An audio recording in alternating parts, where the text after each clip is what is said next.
आप हॉस्टल जो हॉस्टल सीधी चौक में है, ये सारा एक ही हॉस्टल के रिलेटेड है। मैं थोड़ा शॉर्टकट में बताऊंगा कि वहां पे टोटल कितनी बच्चियां हैं, उनकी आप मुझे डिटेल दे दीजिएगा कि आपके पास टोटल स्ट्रेंथ कितनी है, क्योंकि आपको गवर्नमेंट जो है एक्सपेंस दे रही है पर हेड, तो कम से कम हमें पता होना चाहिए कि बच्चियों की कितना एक्सपेंस आ रहा है और कितना आप एक्सपेंड कर रहे हैं। दूसरा, मैंने जो उनसे पूछा हुआ है कि यहाँ पे टोटल कर्मचारी कितने हैं, उसमें परमानेंट कितने हैं और जो नॉन परमानेंट है वो कितने हैं, डेली वेजेस कितने हैं, और जो परमानेंट है उनकी आप कृपा करके मुझे ब्यूरो डेटा जो भी है आपके पास वो दे दीजिएगा।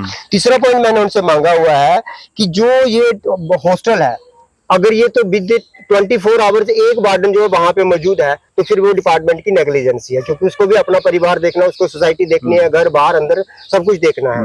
तो मैंने वहां पे पूछा कि आपके पास टोटल वार्डन कितने हैं और एज पर रोस्टर उनकी ड्यूटी कौन सी है, क्योंकि उनका भी रोस्टर बना होता है। वार्डन 2 होते हैं, एक वार्डन होती है, एक असिस्टेंट वार्डन होता है। मैंने वही कहा ना कि रोस्टर होता है, उनके पास वार्डन अगर एक है तो उसको अपने घर की भी लाइबिलिटी देखनी है, अपने बच्चे भी देखने हैं, सोसाइटी भी देखनी है। अंडरस्टूड बात है, एक वार्डन नहीं होगा, या जूनियर होगा या सीनियर होगा, लेकिन होगा कंफर्म, उनका एसोसिएट पक्का होगा। जो दूसरा चौथा पॉइंट मैंने पूछा था कि कितने ही, जिस समय हमने वो स्टोरी की उस समय एक भी वार्डन वहां पे मौजूद नहीं था। नहीं, मैंने तो उसी पॉइंट को पकड़ा ना। आप वहां पे मैंने देखा कि आप काफी देर गेट पे खड़े हैं, गेट को नॉक किया, नोबडी अपीयर देयर।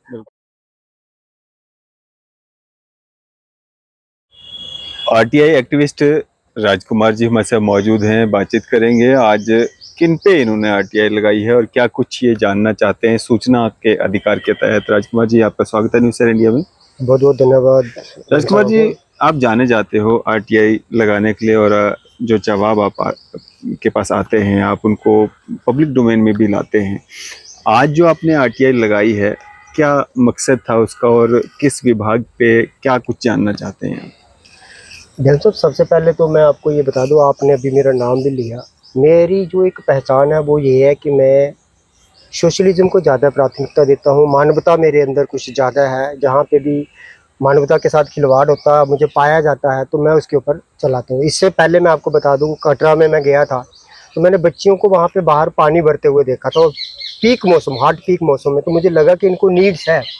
तो जब मैं स्कूल के अंदर गया तो मुझे लगा कि ये बच्चे तो खज्जल हो रहे हैं, होटल वाला इनको गाली गलौज कर रहा है, पानी नहीं दे रहा है, तो मैंने वहाँ पे एक फ्रिज इंस्टॉल कर दिया। वहीं पे खड़े खड़े मुझे एक और अप्रोच आ गया कि हमारे स्कूल में भी, एक रियासी में एक स्कूल है, वहाँ पे भी फ्रिज की कमी है, बच्चे जो है गर्म पानी पीते, कई बार मिलता भी नहीं है। मैंने वहाँ पे भी फ्रिज इंस्टॉल कर दिया। ऐसे ही मैं बैठे बैठे एक दिन मैंने एक खबर सुनी, मे भी पॉसिबिलिटी कि वो शायद आप ही की खबर थी। तो ये एक हमारा एक जो टेरिबल अफेयर्स का एक डिपार्टमेंट है, उसका एक हॉस्टल है, गुज्जर बकरवाल बच्चियों का जो हॉस्टल है सीधी चौक में, तो उसके रिलेटेड था।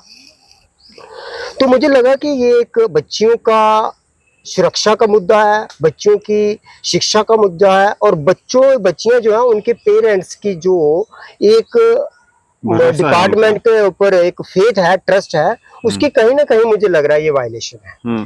तो लिहाजा मैंने पहले तो खुद मैंने वहां पे विजिट किया, अपने लेवल पे देखा मैंने, मुझे वहां पे कुछ मौजूदगी मिली नहीं। वहां पे ना तो कोई स्टाफ दिख रहा है, बिल्डिंग है तो बिल्डिंग को मैंने क्या करना, बच्चियां जो है वो अनसिक्योर है। तो मैंने कहा कि क्यों ना मैं इसके डीपली जाके मैं इस डिपार्टमेंट से या इस हॉस्टल से ये चीज पता करूं कि आखिर आपके पास जो बच्चियों के नाम पे आपने हॉस्टल चला रखा है, इसके बीच में क्या है, अंदर क्या है, बाहर क्या है, आपके पास क्या कुछ आ रहा है, क्या कुछ जा रहा है। उसके तहत फिर मैंने एक और थोड़ा सा इशू क्रिएट हुआ, तो मैंने देखा कि ये तो मामला एफआईआर तक जा रहा है। तो अंडरस्टूड बात है कि अगर बात एफआईआर तक जा रही है तो बात कहीं ना कहीं कोई काली सी लग रही है मुझे, कुछ चुभन हुई है, कहीं चुभन हुई है मुझे कि एक पत्रकार जो ट्रांसपेरेंसी के साथ अपने काम करते हैं, जबकि सुप्रीम कोर्ट की जजमेंट है, ये मुझे नहीं पता है कि आपके ऊपर एफआईआर लगी या नहीं लगी। अगर लगी है, पत्रकारिता के ऊपर लगी, तो मैंने समझता हूँ कि it's condemned of honourable supreme court. जबकि उन्होंने खुद कहा कि पत्रकार के लिए कोई रोक टोक नहीं है, उसका काम है पारदर्शिता से किसी भी कमी पेशी को अपोज करना, जो मेरे ख्याल से एक पत्रकार ने किया, जो उसको लगा। वो जो खबर आपने देखी उसमें कुछ लगा आपको कि गलत है, या विभाग को उसमें कार्रवाई करनी चाहिए थी, अपनी जो गलतियां थी, जो कमियां थी वो सुधारनी चाहिए थी, या प्रेशराइज करके मेरे ख्याल से जो डिपार्टमेंट है, एचओडी है, हेड ऑफ द डिपार्टमेंट है, जो डायरेक्टर साहब है या डिप्टी डायरेक्टर साहब है, उनको पहले तो ये डिपार्टमेंटल इंक्वायरी इमीडिएटली इनिशिएट करनी चाहिए थी अगेंस्ट द वार्डन। अगर गेट क्यों खुला है, ताले क्यों खुला है, आप बिना रिपोर्ट के कहाँ गए थे, वार्डन कहाँ गए थे, या किसकी एब्सेंस में आप किसके हवाले करके गए थे, या चौकीदार कौन था, वो उसके ऊपर एक होते। लेकिन कहते हैं ना कि अगर दाल के अंदर कुछ काला है तो फिर तो वो इंक्वायरी होगी, जब दाल ही काली है तो वो किसके ऊपर करेंगे। इसलिए मैंने वो पॉइंट इस आरटीआई में भी राइज किया है कि जो टेरिबल अफेयर डिपार्टमेंट है, उसके जो सीनियर अफसर हैं वो अपने हॉस्टल के अंदर मंथली वाइज या 15 दिन के अंदर जो एज पर मेन्यू शेड्यूल है आप कितनी बार वहां पे विजिट कर रहे हैं, वो मेरी आरटीआई के बीच में है।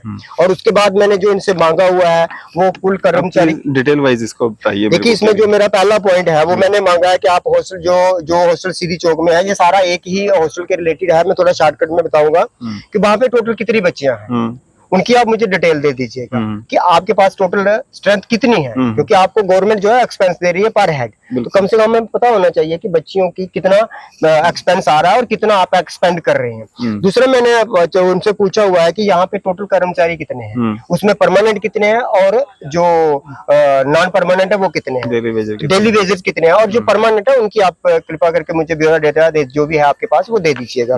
तीसरा पॉइंट मैंने उनसे मांगा हुआ है कि जो ये हॉस्टल है अगर ये तो विद 24 आवर्स एक वार्डन जो है वहां पे मौजूद है तो फिर वो डिपार्टमेंट की नेग्लिजेंसी है, क्योंकि उसको भी अपना परिवार देखना है, उसको सोसाइटी देखनी है, घर बाहर अंदर सब कुछ देखना है। तो मैंने वहां पे पूछा कि आपके पास टोटल वार्डन कितने हैं और एज पर रोस्टर उनकी ड्यूटी कौन सी है, क्योंकि उनका भी रोस्टर बना होता है। वार्डन 2 होते हैं, एक वार्डन होती है, एक असिस्टेंट वार्डन होता है। मैंने वही कहा ना कि रोस्टर होता है, उनके पास वार्डन अगर एक है तो उसको अपने घर की भी लाइबिलिटी देखनी है, अपने बच्चे भी देखने हैं, सोसाइटी भी देखनी है।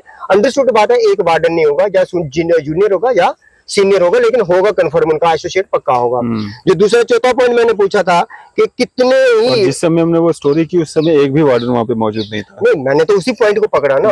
आप वहां पे मैंने देखा कि आप काफी देर गेट पे खड़े हैं, गेट को नॉक किया, नो बडी अपीयर देयर, और ना तो कोई आ रहा है ना कोई जा रहा है। और सवाल ये था कि गेट के ऊपर आवाज, मान लीजिए ये डिस्टर्ब स्टेट है, आप ये मानते हैं ना कि ये डिस्टर्ब स्टेट है, बच्ची किसी की होगी, मैं आपको बार बार कह रहा हूँ, मुझे किसी से कोई मतलब नहीं है, मुझे अरफाज डैम से कोई मतलब नहीं, मुझे चैनल से कोई मतलब नहीं, मुझे टेरिबल अफेयर से कोई मतलब नहीं है, मुझे अपने से भी कोई मतलब नहीं, मुझे मतलब है तो मानवता से। अगर किन्हीं बच्चियों के जो पेरेंट्स हैं उन्होंने बहुत ही ट्रस्ट करके हमारे पास बच्चियां जो है भेजी, और हम लोगों की, हम इस शहर की नुमाइंदगी करते हैं, हम इस शहर के प्रोमिनेंट सिटीजन है, हम यहाँ के जो है वो है मानवता के तौर पे एक ह्यूमन राइट्स की वायलेशन को भी रोकते हैं। सवाल ये कि मुझे लगा कि यहाँ पे वायलेशन हो रही है तो मेरा फर्ज बनता है कि मैं मानवता को कवर करूं और मैं इस मुद्दे को उठाऊंगा, कम से कम मुझे पता तो चले कि आकर डिपार्टमेंट का जो एक क्राइटेरिया है उसके ऊपर की कितना खरा उतरा है। डिपार्टमेंट के इससे भी सीनियर ऑफिसर है, अब ये एफआईआर तो चली गई सीनियर, और सबसे बड़ी बात है कि उन्होंने एफआईआर लॉन्च करवाई है। इसमें भी ये भी मुझे अभी मैंने लिखना था, अनफॉर्चुनेटली रह गया, ये भी मैं पूछूंगा उनसे कि जो एफआईआर लॉन्च की गई है कि क्या वो सीनियर ऑफिसर से उसकी परमिशन ली गई है या नहीं ली गई है। जो कानून कहता है जो जूनियर है वो किसी भी के खिलाफ भी एफआईआर करवाने से पहले सीनियर डिपार्टमेंट से जो परमिशन लेता है, जो कानून कहता है।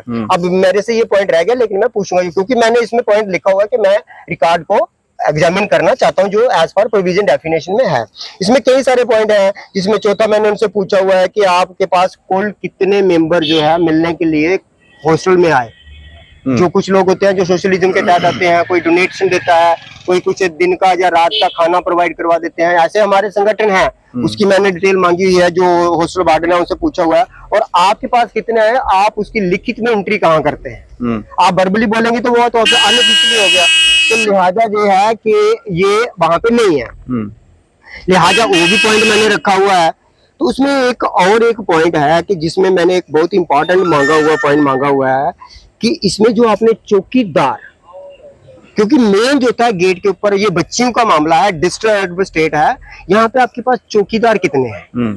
अब एक चौकीदार जो है वो आपको 24 आवर्स जो ड्यूटी नहीं दे सकता। अंडरस्टूड बात है, उसका भी कोई एसोसिएट या सीनियर या कलीग्स होगा, वो उनसे मांगा हुआ है कि उसके हिसाब से, या फिर अगर बच्चियों का मसला, ये गर्ल्स हॉस्टल है, क्या आपके पास कोई गनमैन आपने अलॉट किया हुआ है, गनमैन को अपॉइंट किया हुआ है या कि नहीं किया है। उसके बाद जो अगला पॉइंट था मेरा, मतलब ये मैंने उनसे पूछा हुआ है कि जो बाल बच्चियां के परिवार के मिलने का दिन कौन सा रखा हुआ आपने, पेरेंट्स जो मीटिंग है बच्चों के साथ है उनका मिलने का आपने कौन सा दिन रखा हुआ, और बच्चियों को कितने टाइम के लिए आपने उनको मैक्सिमम मिनिमम टाइम जो है वो रखा हुआ है, और किस जो इन ब्लड रिलेशन है उसको आपने उसके क्राइटेरिया में रखा हुआ है। ऐसे तो नहीं ना होगा कोई मामा चाचा फूफा चाहे जो आपका मेन्यू कहता है तो उससे बाहर का कोई आके मिल चला जाएगा। अब पॉइंट नंबर जो है अगला है, वो मैंने इनके खाने का जो मेन्यू है, मेन्यू के ऊपर मैंने एक सवाल किया कि आप मेन्यू के अंदर इनको डाइट में क्या क्या दे रहे हैं। अब हफ्ते में कई बार क्या होता है कि हफ्ते में ऑलमोस्ट ये होता है कि जो हॉस्टल वार्डन जो हॉस्टल वगैरह होते हैं, इसमें क्या होता है कि शाम को डेली एक दाल चलती है, दिन को सब्जी होती है और इस तरह का मेन्यू होता है। लेकिन इसमें स्पेशल डिश जो होती है वो हफ्ते में 2 दिन होती है, जिसमें मान लीजिए कोई अगर नॉन वेज है तो वो नॉन वेज खाएगा, जो वेजिटेरियन है उसके लिए वेजिटेरियन। लेकिन हफ्ते में जो है मतलब वेजिटेरियन का तो मैं कह नहीं सकता, मैं उंगली कशा नहीं करके होंगे। हाँ, जरूरी नहीं है कि आपके कल्चर में या मेरे कल्चर में सारे ही नॉन वेजिटेरियन होंगे। कुछ यहाँ पे वेजिटेरियन भी हैं, कुछ नॉन वेजिटेरियन नहीं खाते होंगे, पनीर वगैरह दाल वगैरह खाते होंगे। उसकी मैंने इनसे डिटेल मांगी है। सवाल ये कि कुल मिला के मैंने डिपार्टमेंट से ये पूछा हुआ है कि इतनी बड़ी जो इंसिडेंट हो रहा है, एक पत्रकार है जो निष्पक्षता एक पत्रकारिता करता है, वो जो जनता के मुद्दे है वो उठाता है। यहाँ पे उनको भी लगा होगा कि वो किसी कारण से वहां गए होंगे, बच्चों की सिक्योरिटी का मसला है। और बड़ी बात यह है कि वो एक पब्लिक सर्वेंट है, जो वार्डन है वहां पे, she is a public servant. वो किसकी इजाजत से वो हॉस्टल को छोड़ के चली गई और किसकी परमिशन से वो चली गई और किसकी परमिशन से वो आई, ये भी डिपार्टमेंटली लिखित में पढ़ा होगा। और अगर वो रिटर्न में नहीं था तो वो, अगर आप 10 मिनट वहां पे खड़े हैं तो अंडरस्टूड आपके पास सीसीटीवी लगा हुआ है, तो आपने सीसीटीवी को तो वो मतलब आई वॉश के लिए तो रखा नहीं होगा। डिपार्टमेंट को मेरे ख्याल से इस एपिसोड में, जो मेरी अपनी कहती है, जो मेरा एक्सपीरियंस कहता है, जो एडोलॉजी कहती है, जो डिपार्टमेंट की सर्विस बुक के रिकॉर्ड के मुताबिक जो पॉलिसी कहती है, वो ये कहती है कि अगर ये एपिसोड हुआ है तो डिपार्टमेंट को, एचओडी को इसके ऊपर डिपार्टमेंटली इंक्वायरी कंस्टिट्यूट करनी चाहिए थी, जो अभी तक मेरे ख्याल से हुई नहीं है। ये एक डिपार्टमेंट की बहुत बड़ी नेग्लिजेंसी है। और अगर एफआईआर लॉन्च हो चुकी है तो फिर मेरे ख्याल डिपार्टमेंट को ये बताना होगा कि क्या आपसे लिखित में परमिशन मांगी गई थी, या अगर मांगी गई थी तो आपने दी या नहीं दी। अगर नहीं दी तो फिर आपकी परमिशन के बिना एफआईआर क्या होगी, क्योंकि ये उनका पर्सनल मैटर नहीं था।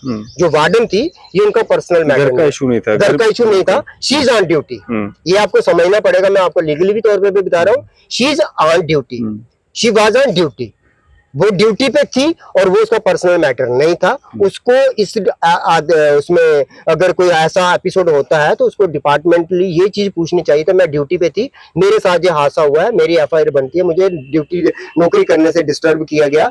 और अगर किसी ने वहां पे जाके मुलाकात के लिए टाइम मांगा है, हो सकता है हम बच्चियों को कुछ अप्रिशिएट करें, इनकरेज, वहां से कुछ टैलेंट निकल के आए तो हम बच्ची को प्रमोट करें या एम्पावर्स करें। लेकिन उनकी जो ये सोच थी, उन्होंने पॉजिटिव के बजाय नेगेटिविटी शो की है। यहाँ पे उन्होंने बच्चियों के जो भविष्य का साथ, मेरे ख्याल मुझे लग रहा है कि वो खिलवाड़ कर रही हैं। अगर ऐसा है तो फिर हमें डिपार्टमेंट के जो एचओडी है उनसे जा, कमिश्नर सेक्रेटरी जा उनसे जा, ऑनरेबल एलजी जा, एडवाइजर जिससे भी मिलना पड़ेगा, कोशिश करेंगे, हम मिलेंगे। लेकिन अगर इस तरह का मुद्दा है कि she has been demolished the child instead of the power, empower to the child, तो मेरे ख्याल से उनको यहीं से हॉस्टल से बाहर करना चाहिए और उनके खिलाफ एक्शन होना चाहिए।